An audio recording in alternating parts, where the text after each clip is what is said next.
Oh, yeah.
Oh, yeah.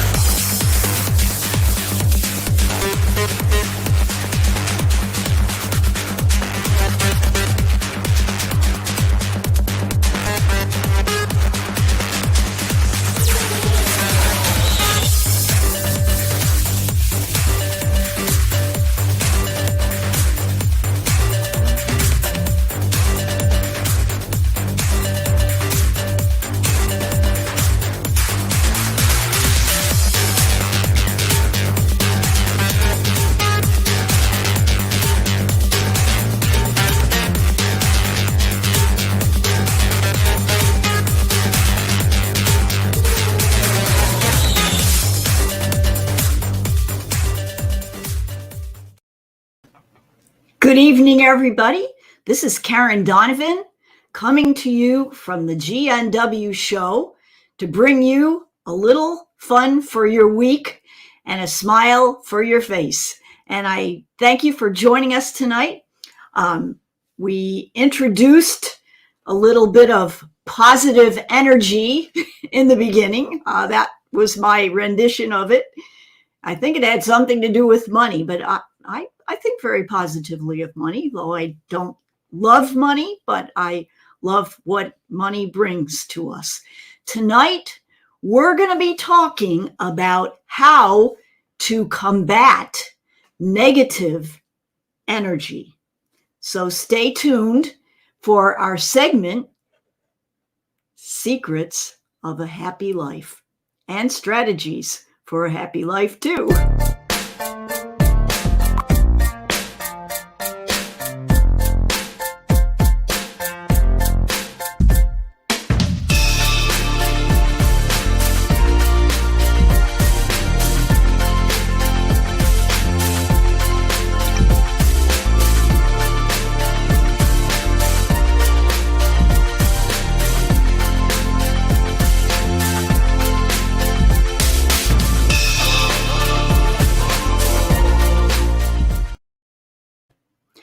So, have you ever had this happen to you? You were on social media, you were watching the news, you heard about a new disease, you heard about a new disaster, and you were just kind of bummed out. That negative energy was all around you. But tonight, we're going to talk about how to combat that negative energy, and that's with positive energy. Now, where does that positive energy come from anyway? Is it from out there, or is it from in here? Well, I propose that it's from in here, somewhere within you. And number one, you know, there are a lot of things you don't have control over, but there are some things that you do have control over. And one of them would be, if you're listening to negative news, change the channel. You can do that. Just click the button. I used to turn the dial, but now I click the button. And you can change that channel to something that is going to make you feel more positive. And what do you do about all the negativity that goes on around you? I mean, do you try to fight it? Well, we've been talking in our last couple of segments about The Happiness Trap by Russ Harris. And one of the things we learned was don't try to fight it, just let it go by. If there's negative energy around you, if there's negativity around you, just let it be. Don't focus on it, acknowledge it. Sure, things happen, real things happen. It's not like you're making it up, and you certainly have every right to fight it. But you also have every right to fight for positive energy and happiness and the good things in your life too.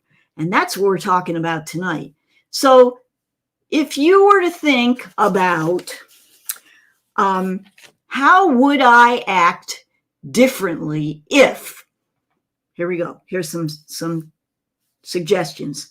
If painful thoughts were not an obstacle, how would I act differently?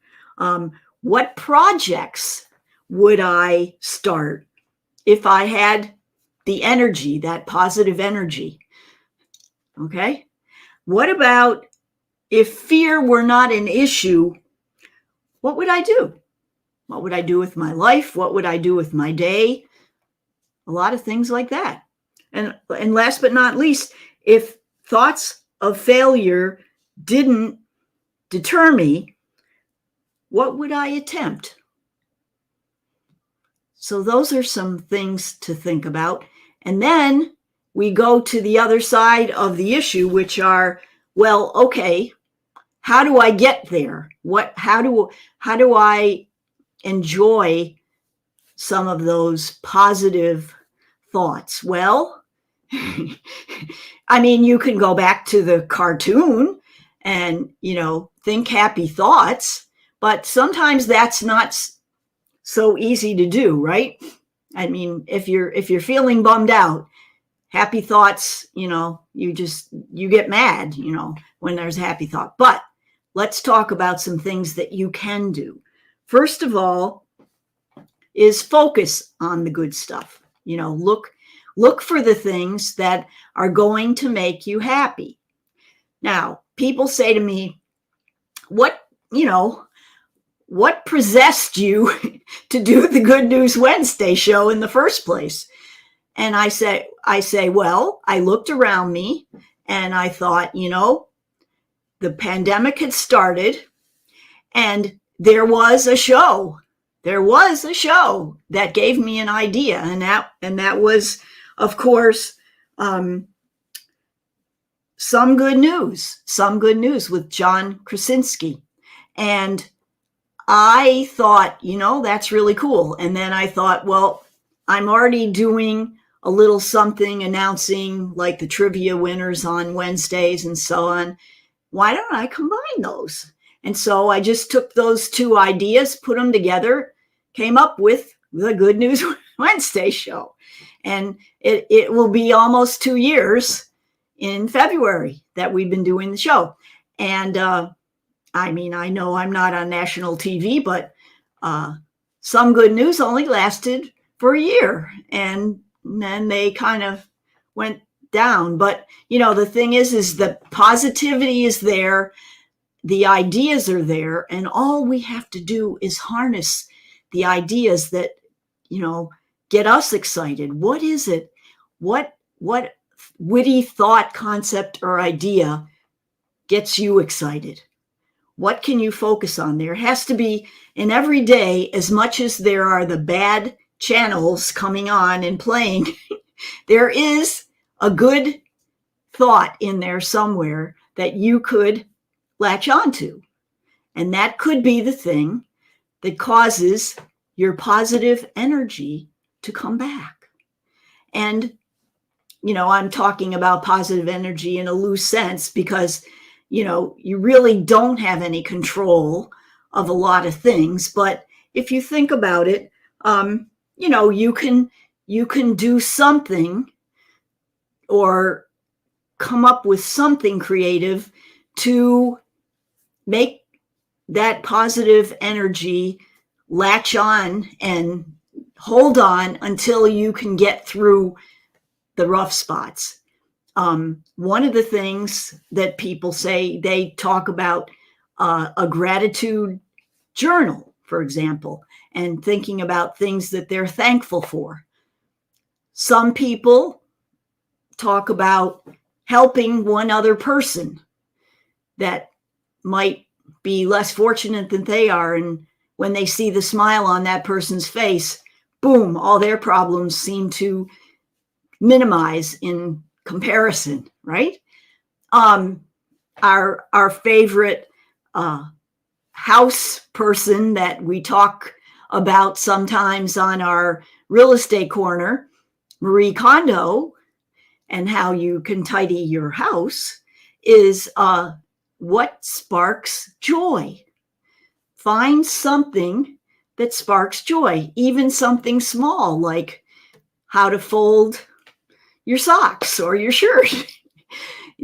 Or straighten up a little corner of your room. There's something that'll happen, and then all of a sudden you'll see that catches on, and that's how the spark of positive energy takes hold and lights up your life, lights up the life of people around you, so that you can be a source of joy and comfort and help to other people and to yourself.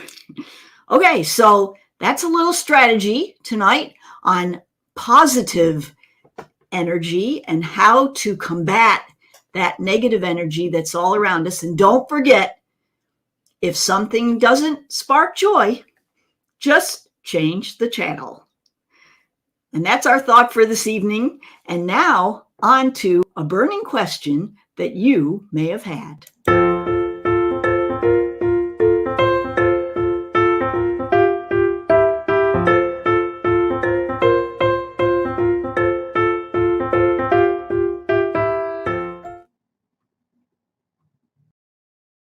So if you have a question, just shoot me an email at karen@homesbydonovan.com, and I'll be happy to try to cover it on one of our GNW shows. And you'll be surprised, and I will be researching the answer if I don't know it. But tonight we were talking about energy, right?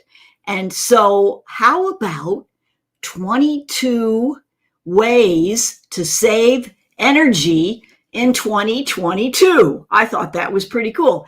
And I'm going to give you 8 of them, and then I'm going to tell you how to get the other 14.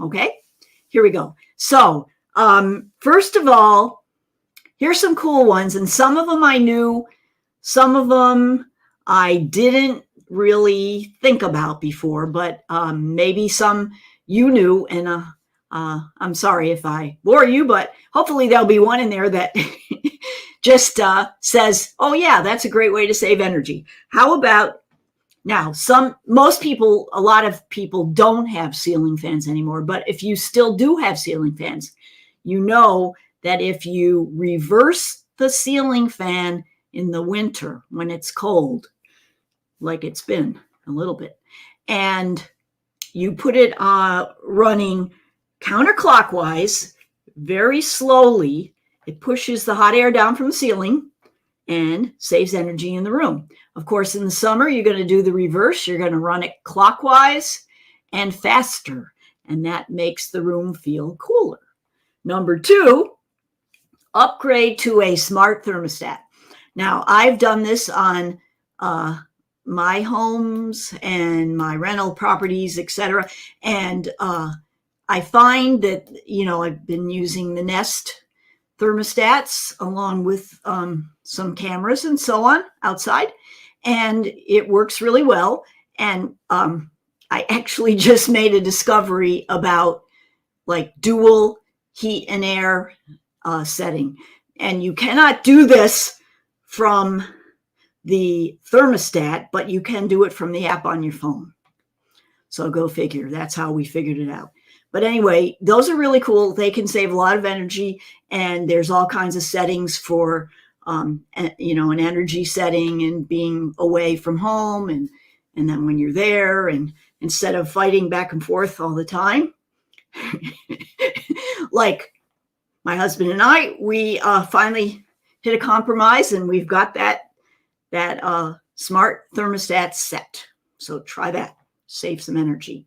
Replace incandescent bulbs with LEDs. Oh yes, that's good for several reasons. Number one, you don't have to buy so many light bulbs. Number two, they're not so hot. Number three, I find the light they give off is pretty decent in the room. This one, about electronics.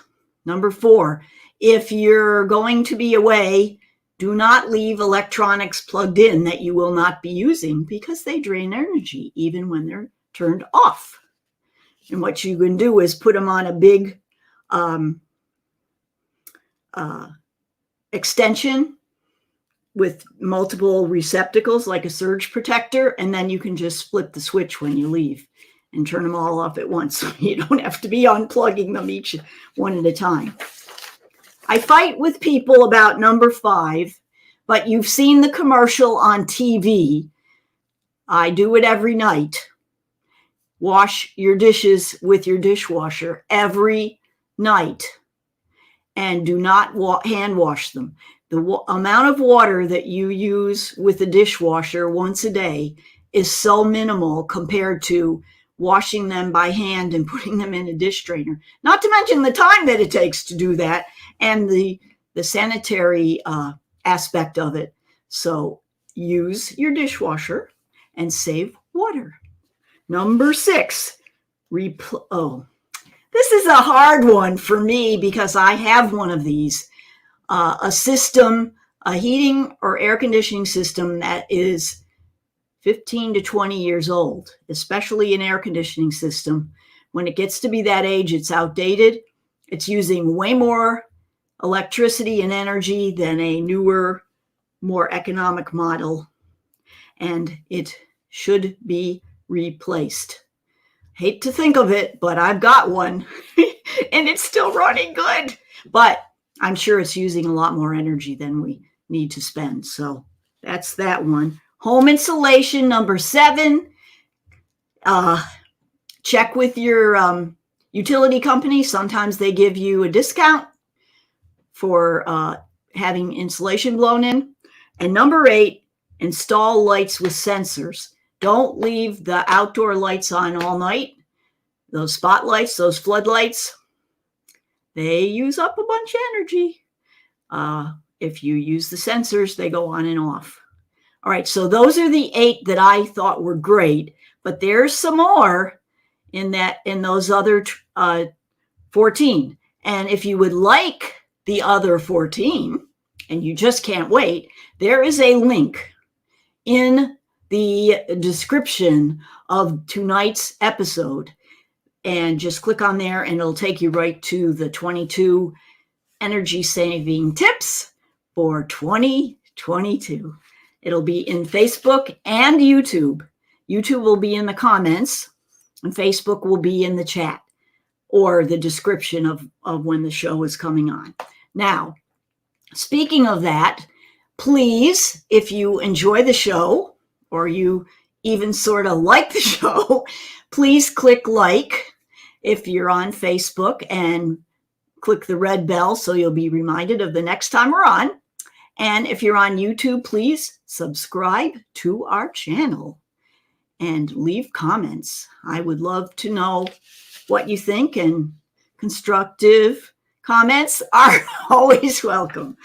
Okay, now for what some people have been waiting for all evening, I will present without further ado.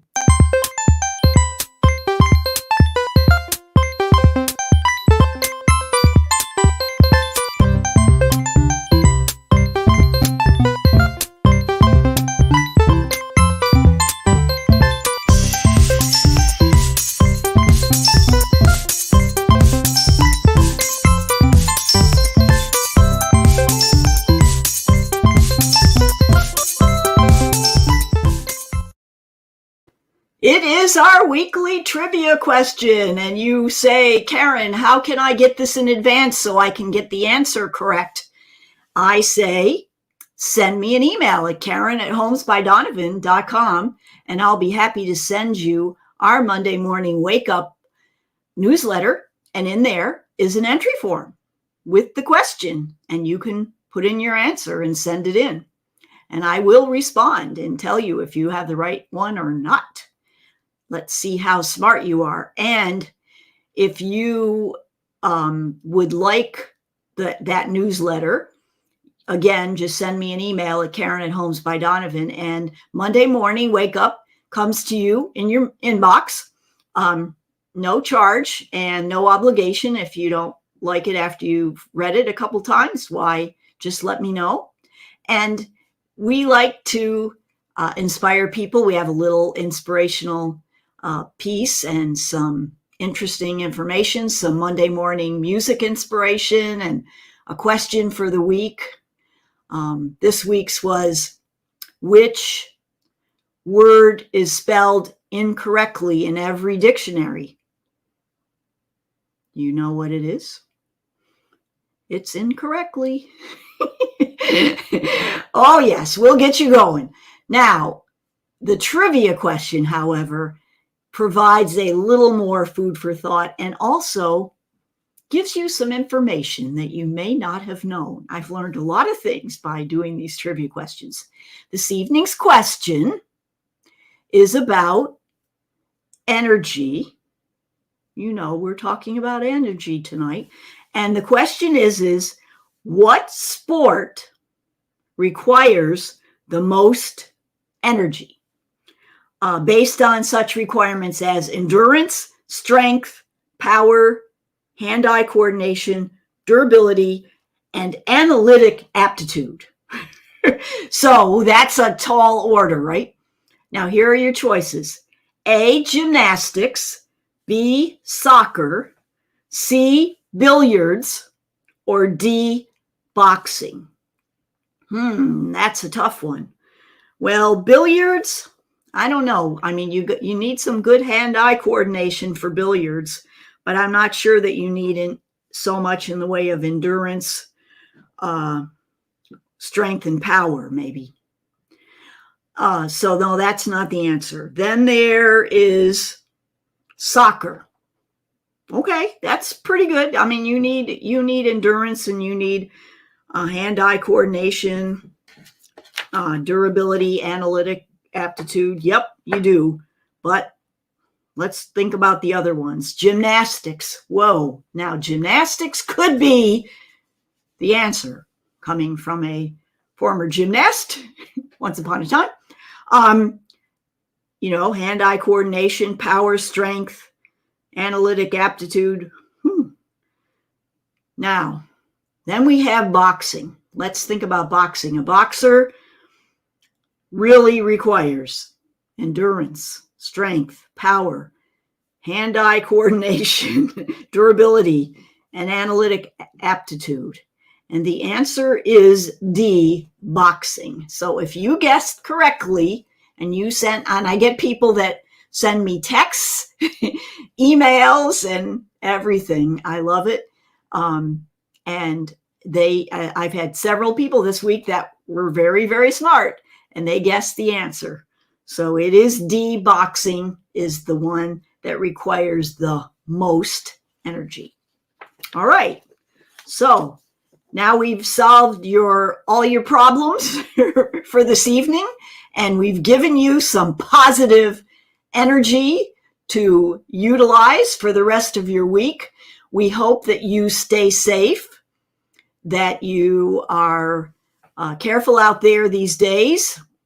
Mask up when you're around a bunch of people. And we hope that you have a great rest of your week. Until next time, make it a great week. Bye-bye. It's the Good News Wednesday show. Come on, kids, it's time to roll. Tell everybody that you know. Watch the